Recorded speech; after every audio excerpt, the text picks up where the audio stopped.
today we are talking about showing you some of the sections in neuroanatomy in your own dissection hall.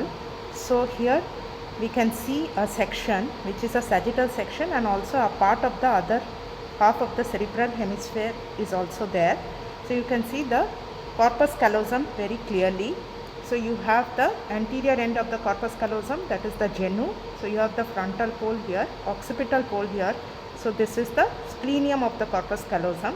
This is the body of the corpus callosum, and you can see here it is cut so that the fibers of the genu you can see over here. This is the genu fibers. These are the forceps minor fibers, and here in the splenium you can see the fibers over here. These are the forceps major fibers, and this is the body of the corpus callosum.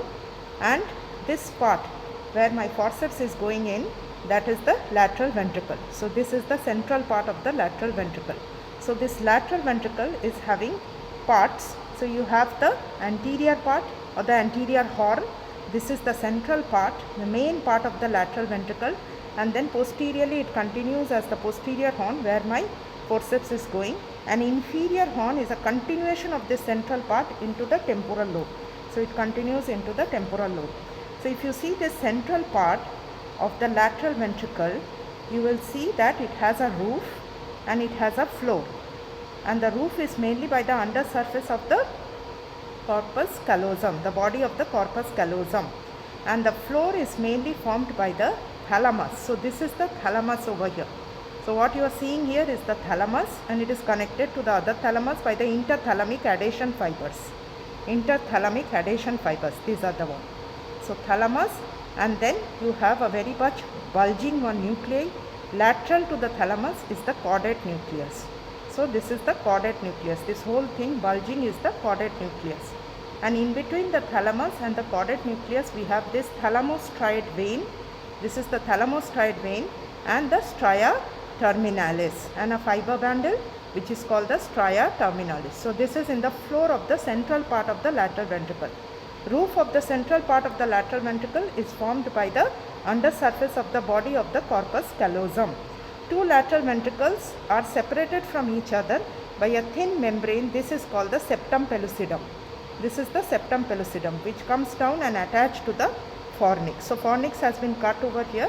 This is the fornix bundle.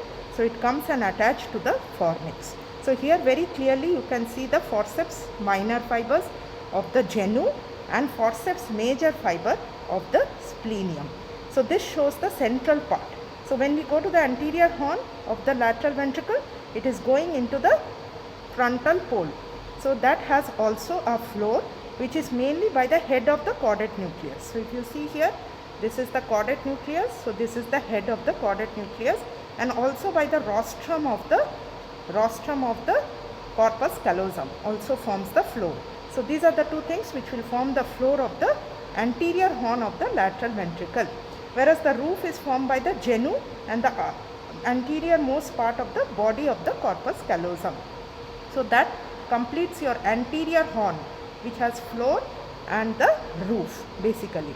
So central part, anterior horn, and then you have the posterior horn and the inferior. So in this specimen, posterior horn is not well seen and the inferior horn is not well seen. For that I will come back with another specimen.